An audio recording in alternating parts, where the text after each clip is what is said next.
Terry Eagleton believes that literary theory is an artificial discipline. Why? Because literature is not a stable entity.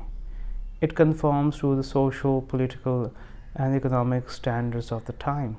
So because of that, it happens to be a social construct. And if it's a social construct, it would keep changing and evolving and altering with the passage of time. So if it's something that is not stable, then of course literary theory cannot be stable, because literary theory is the intellectual dissection of literature, which means that literary theory is an artificial discipline.